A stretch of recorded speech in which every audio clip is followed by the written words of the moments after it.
Students, अगले question की तरफ बढ़ने से पहले चैनल को लाइक करें, आप कमेंट कर सकते हैं। इसके अलावा मेरे चैनल को भी सब्सक्राइब कर लें और सब्सक्रिप्शन से ये होगा कि मेरे आने वाली वीडियोस आप तक पहुंचती रहेंगी। बेल आइकॉन को ज़रूर हिट करें और इसके अलावा सबसे बढ़कर इस चैनल को प्रमोट करने के लिए शेयर ज़रूर करें। स्टूडेंट, कैसे हैं आप? एंड आई रियली विश कि आप सब जो है वो ठीक होंगे। स्टूडेंट्स, आज का लेक्चर बहुत ही इंटरेस्टिंग। आज हम बात करने वाले हैं बोहर्स एटॉमिक मॉडल की, राइट? बोहर्स एटॉमिक मॉडल जो है दैट वाज गिवन इन 1913 और 12, राइट? 1912 और 13 के करीब जो है वो दिया गया। और ये मॉडल क्यों दिया गया? एटम को एक्सप्लेन करना था। एटम कैसा होता है, एटम का स्ट्रक्चर क्या होता है, that was a big question, right?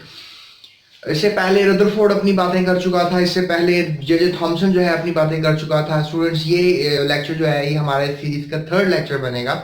यानी इससे पहले मैंने बोहर के ऊपर जो है, सॉरी, इससे पहले मैंने रदरफोर्ड के ऊपर जो है वो बातें आपसे की हैं, राइट? और इससे पहले मैंने आपसे प्लम पुडिंग मॉडल जो कि जे थॉमसन, जॉन थॉमसन ने जो है वो लिखा था, उसके बारे में आपसे बात की है।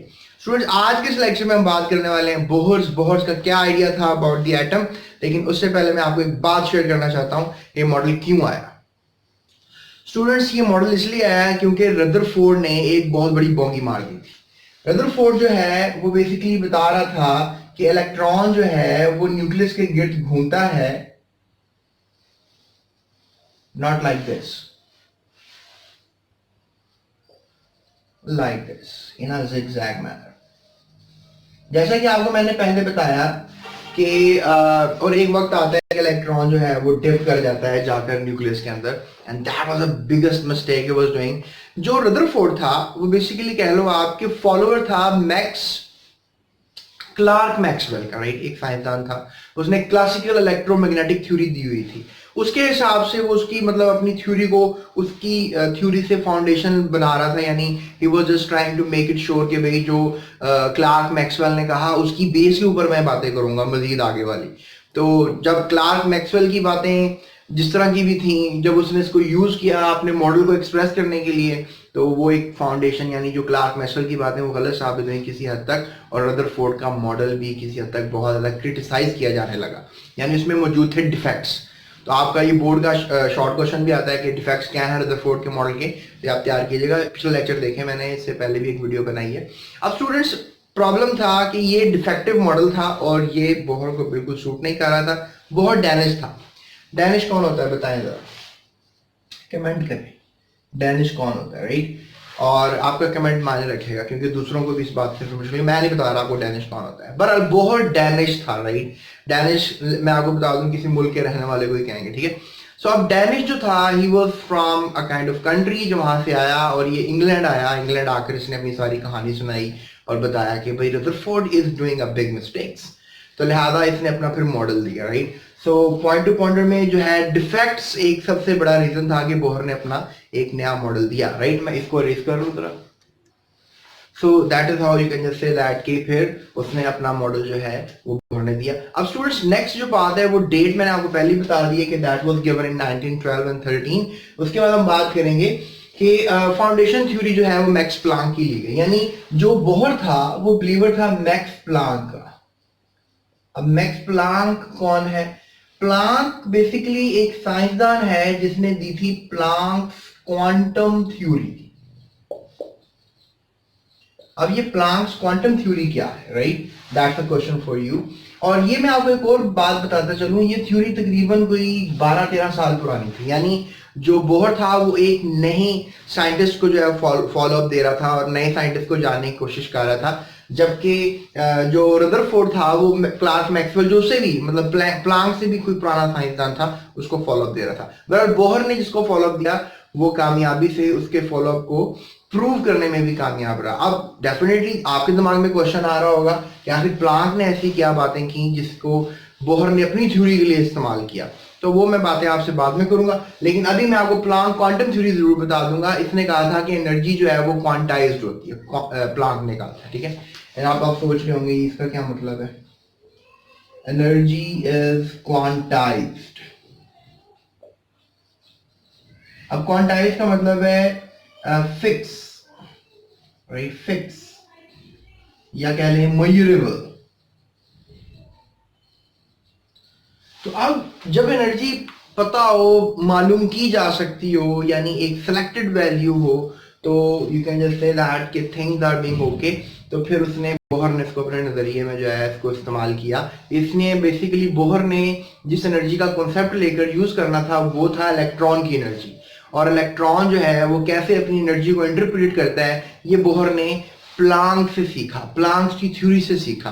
So that makes an idea of Planck's quantum theory. या फर्स्ट ईयर में जाके प्लांक्स क्वांटम थ्योरी का मेरा लेक्चर देख लो, प्लेलिस्ट में जाओ फर्स्ट ईयर की, और वहां पे जाकर मैं प्लांक्स क्वांटम थ्योरी को भी एक्सप्लेन कर रहा हूँ, तो वहां से ये मेरी वीडियो देख लो। अभी आप अगर जूनियर क्लासेस में हो तो just don't need to go there, अभी आप इसी क्लास को बोहर मॉडल से जो है समझने की कोशिश कर लो। स्टूडेंट्स, अब हम जो है क्वांटम थ्योरी या कह लो प्लांक्स क्वांटम थ्योरी को फॉलो अप देंगे, ठीक है। मैं वीडियो को इतना बड़ा नहीं करना चाहता, जल्दी से आपको एक्सप्लेन करना चाहूंगा, तो जल्दी से बात करते हैं अगले स्टेप में, इसको रेस कर लो। राइट, अब बेसिकली बोहर जो है वो बताना चाह रहा था कि एनर्जी जो है वो you can just say that कि ना तो कॉन्टिन्यूसली एब्जॉर्ब होगी, ना कॉन्टिन्यूसली जो है वो एमिट होगी। यानी he was just trying to give us an idea कि जो अगर इलेक्ट्रॉन में एनर्जी होती है वो कॉन्टिन्यूसली बाहर नहीं आएगी, ना ही कॉन्टिन्यूसली एब्जॉर्ब होगी। ये उसका नजरिया था about the theory of energy of electron, right. तो उसने जो मतलब रदरफोर्ड ने कहा था कि इलेक्ट्रॉन जो है वो कोलैप्स करेगा घूम घूम के, ये डेफिनेटली कोई बॉडी एक इलेक्ट्रॉन जो है अगर लेट्स से उसके पास कुछ एनर्जी है तो वो अगर फॉर एग्जांपल मूव कर रहा है towards the you can say nucleus, तो वो कॉन्टिन्यूसली अपनी एनर्जी निकालता रहेगा। जैसे फॉर एग्जांपल हम इस बात को जो है समझ सकते हैं about a lot of queries as well. जैसे छत पे खड़े हुए तो हमारे अंदर हाई पोटेंशियल है, और अगर हम जमीन पे खड़े हुए तो हमारे पास पोटेंशियल कम है। यानी आप याद रखिएगा कि जब जमीन से आप दूर जाएंगे आप में पोटेंशियल ज़्यादा होगा, जब जमीन के पास होंगे आप में पोटेंशियल कम होगा। तो इसी तरह से आप अगर लेट्स से दैट न्यूक्लियस से दूर जाते हैं तो आपके इलेक्ट्रॉन्स में जो है या एटम्स के इलेक्ट्रॉन में पोटेंशियल जो है वो क्या होगा, ज्यादा होगा। अगर आप न्यूक्लियस के करीब आ जाते हैं तो इलेक्ट्रॉन्स का पोटेंशियल जो है वो कम होगा। लिहाजा ये मैं आपको ड्रॉ करके समझा देता हूँ। लिहाजा इलेक्ट्रॉन्स जो है उनके अंदर जो है there is different amount of energy, और एनर्जी जो है वो क्वांटाइज्ड है, राइट। एनर्जी जो है दैट इज क्वांटाइज्ड।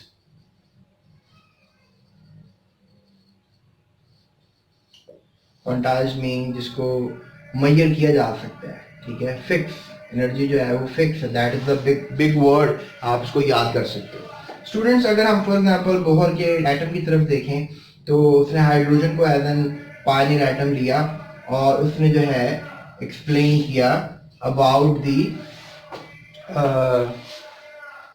और इस तरीके से जो है थिंग्स गोज ऑन। उसने कहा कि यहाँ पे जो इलेक्ट्रॉन होगा उसकी एनर्जी कम होगी, यहाँ पे जो इलेक्ट्रॉन होगा उसकी एनर्जी ज्यादा होगी।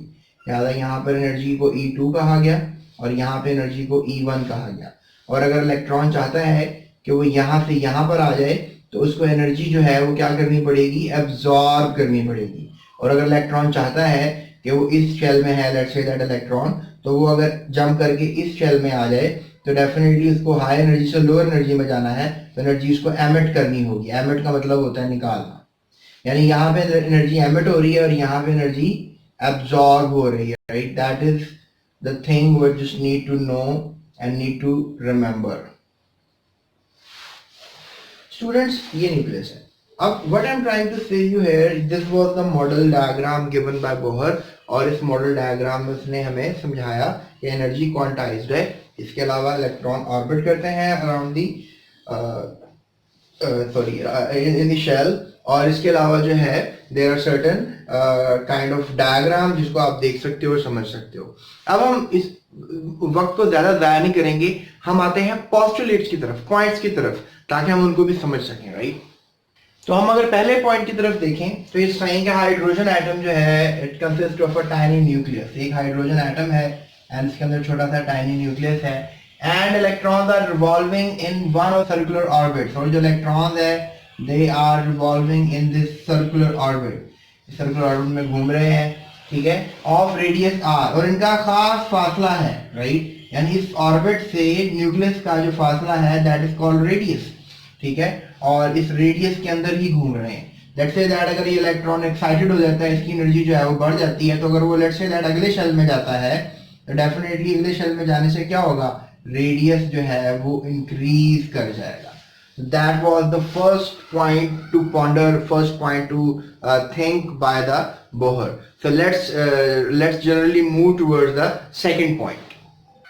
सेकेंड पॉइंट में जो बात की जा रही थी वो ये थी कि each orbit has a fix energy that is quantized, यानी लेट्स से दैट कि अगर अभी मैंने ये आपके सामने दो ऑर्बिट्स बनाए थे, ठीक है, और इन दोनों ऑर्बिट्स की एनर्जी जो है वो फिक्स है, इसको हम E1 कह देते हैं, इसको हम E2 कह देते हैं। अभी थोड़ी देर पहले मैंने आपसे ये बात की थी कि अगर आप जमीन पर होंगे तो आपकी एनर्जी कम, अगर छत पर होंगे तो एनर्जी ज्यादा। इस तरह न्यूक्लियस के करीब जो इलेक्ट्रॉन होंगे उनकी एनर्जी E1 यानी कम होगी, और जो न्यूक्लियस से दूर होंगे उन इलेक्ट्रॉन्स की एनर्जी डेफिनेटली ज्यादा होगी। आई होप ये कॉन्सेप्ट आपको समझ में आ रहा है। So let's move towards the third point, right students. ये वाला पॉइंट काफी इंटरेस्टिंग है। इस पॉइंट में बोहर जो है बताना चाह रहे हैं कि जब तक इलेक्ट्रॉन जो है वो अपने पर्टिकुलर ऑर्बिट में रहेगा, लेट्स से दैट कि ये हमारे पास एटम है हाइड्रोजन का, और लेट्स से दैट कि ये हमारे पास उसके फर्ज किए हुए दो शेल्स हैं, तो जब तक इलेक्ट्रॉन जो है अपने इस ऑर्बिट में रहेगा, इस शेल में रहेगा, तो इट डज नॉट रेडिएट और एब्जॉर्ब एनर्जी। ना ये इलेक्ट्रॉन जो है एनर्जी बाहर निकालेगा, no emission of energy, emission mean बाहर आना, and no absorption of energy, ना ही एब्जॉर्ब करेगा।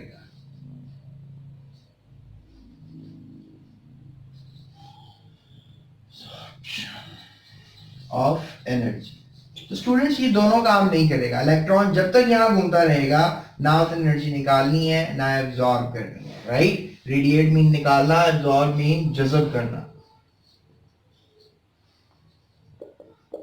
स्टूडेंट्स नेक्स्ट पॉइंट, इसी पॉइंट में हम इसको बी कैटेगरी दे सकते हैं कि जब ये इलेक्ट्रॉन, लेट्स से दैट ये इलेक्ट्रॉन जो है ये एमिट और एब्जॉर्ब करेगा, ये तभी पॉसिबल है जब वो जंप करेगा, राइट। लेट्स से दैट कि अगर ये जंप कर जाता है यहां पर, तो ये E1 से जाएगा E2 में, तो ये एनर्जी को क्या करेगा, एब्जॉर्ब करेगा। ये लो पोटेंशियल से हाई पोटेंशियल पे जाएगा, ये भी बात याद रखने वाली है, लो पोटेंशियल से हाई पोटेंशियल पे जाएगा। और जब हाई पोटेंशियल से, लेट्स से दैट ये वाली जगह E2 की है और ये हाई पोटेंशियल वाली जगह है, ज्यादा एनर्जी वाली जगह है, तो जब ये लो पोटेंशियल यानी कम एनर्जी वाली जगह पे आएगा, तो ये एनर्जी को क्या करेगा, रिलीज करेगा, या कह लें रेडिएट करेगा। बहुत से लफ्ज है, रेडिएट करेगा, रिलीज करेगा एनर्जी को, या एमिट करेगा, निकालेगा एनर्जी को।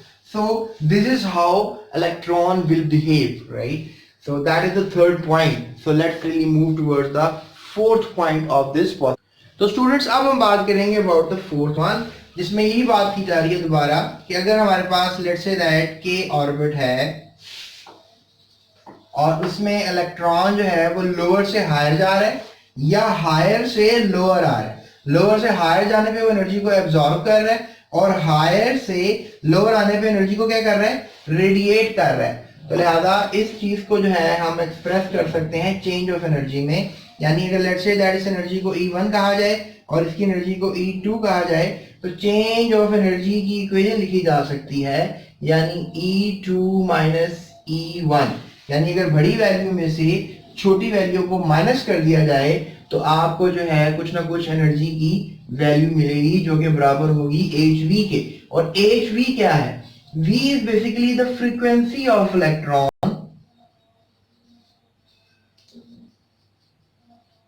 और h is basically Planck's constant.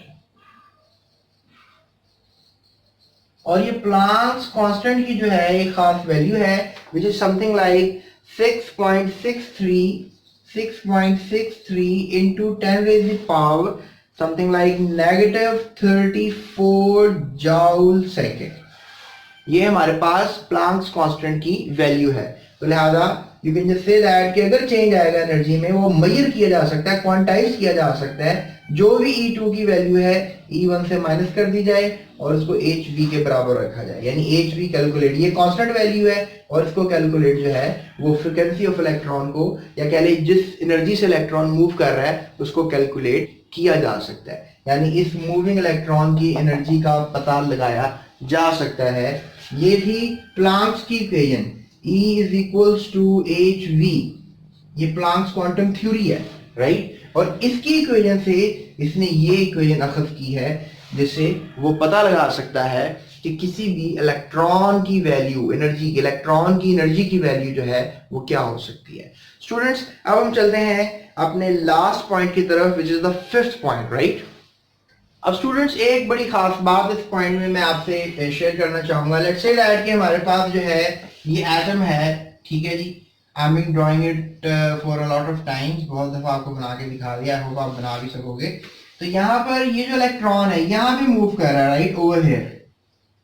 अब आपको सर ये इलेक्ट्रॉन ऐसा करो, इधर मूव करवा लो, ये लेट्स से थोड़ा सा इधर करके मूव करवा लो, तो ये बात गलत है। You can not move electron by your own thinking. एक खास किस्म की जगह है जहां पे इलेक्ट्रॉन ने मूव करना है और उस जगह के अंदर ही वो मूव कर सकता है। तो बोहर ने इसको कहा, वो इलेक्ट्रॉन जो है अगर रिवॉल्व कर रहा है, ऑर्बिट कर रहा है, तो वो फिक्स एंगुलर मोमेंटम के साथ रिवॉल्व कर रहा है, यानी वो उसी जगह पे रिवॉल्व करेगा जहां पे उसका एंगुलर मोमेंटम बनता होगा। उसने उस एंगुलर मोमेंटम को mvr का नाम दिया।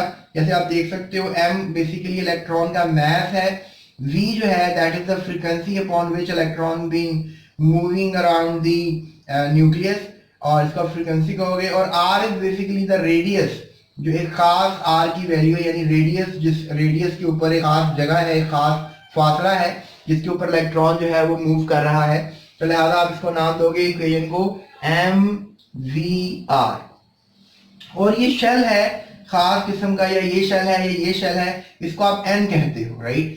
आप शेल को n भी कह सकते हो, यानी शेल को अगर रिप्रेजेंट करना है किसी सिंबल से तो आप n से करोगे, तो इसलिए इसने इसको n के बराबर किया है। और h आपको मैंने बताया था प्लैंक्स कांस्टेंट है 6.63 इंटू 10⁻⁻34 जॉल सेकंड इसकी वैल्यू है, ये फिक्स वैल्यू है। n भी फिक्स बात है, यानी शेल पहला होगा, दूसरा होगा, तीसरा, चौथा, पांचवा, छठा, सातवां, 7 शेल्स होते हैं, ज्यादा नहीं होते, तो कोई ना कोई n की वैल्यू जरूर होगी ओवर 2 पाई। अब 2 पाई क्या है? 2 pi is basically the circumference की एक कह ले टर्मिनोलॉजी है, यानी अगर एक इलेक्ट्रॉन पूरा घूमकर यहाँ से वापस यहाँ तक आ जाता है तो इसको, इस पूरी मूवमेंट को आप, सर्कुलर मूवमेंट को 2 पाई का नाम दोगे, जो कि इनवर्सली प्रोपोर्शनल है। यानी एंगुलर मोमेंटम जो है वो इनवर्सली प्रोपोर्शनल है 2 पाई के। एंगुलर मोमेंटम अगर बढ़ेगा तो you can just say that कि 2 पाई की वैल्यू डिक्रीज होनी चाहिए, इसको लोअर शेल में होना चाहिए। So that is how the thing what I'm talking to you is कि mvr is equals to nh over 2 pi। ये भी फिक्स वैल्यू है, ये भी फिक्स वैल्यू है, ये भी फिक्स है, किस तक, ये बस पता चल जाए कौन से शेल में घूम रहा है तो आप mvr यानी एंगुलर मोमेंटम किसी भी इलेक्ट्रॉन का निकाल सकते हो। और इस तरीके से उसने अपने पोस्टुलेट्स को जो है वो आप तक पहुंचाया और बताया कि इलेक्ट्रॉन का जो मॉडल पहले रिप्रेजेंट किया जा रहा था वो गलत था, राइट, लेकिन इसका मॉडल ठीक है। लेकिन the very interesting fact is कि आने वाले वक्त में उसके ही कुछ स्टूडेंट्स ने इसके मॉडल को भी गलत करार दे दिया और उसमें बहुत सारे डिफेक्ट्स निकाले जो आगे हम हायर क्लासेस में जाकर पढ़ोगे। तो अभी तक के लिए इस वीडियो में मैंने आपको यही बताना था। अगर आपको लगता है कोई चीज़ डिस्कस की जानी चाहिए मजीद, अभी आप कमेंट करें, इंशाल्लाह उसको हम थोड़ा सा अपडेट करेंगे वीडियो को। और अभी जो है मेरे चैनल को लाइक, सब्सक्राइब और शेयर करना ना भूलिएगा। अगर आपके दोस्त हैं उनके साथ उनको शेयर कर दें चैनल को और इस वीडियो को, ताकि उन तक भी ये सारी इंफॉर्मेशन, ये सारी बातें, ये क्यूरीज उन तक भी पहुंच जाएं और उनका भी जो है वो किसी हद तक फायदा हो जाए। एंड आई नो दैट आप सब जानते हैं कि दिए से दिया जलाना इंपॉर्टेंट है। अगर आपको कोई नॉलेज मिल गया है तो उसको अपने दोस्तों के साथ भी लाजमी शेयर करें। सो अभी तक के लिए इतना ही। अभी अपना बहुत ख्याल रखें और हाँ, चैनल को लाइक, सब्सक्राइब और शेयर करना ना भूलिएगा। थैंक यू सो मच, अपना बहुत ख्याल रखिए।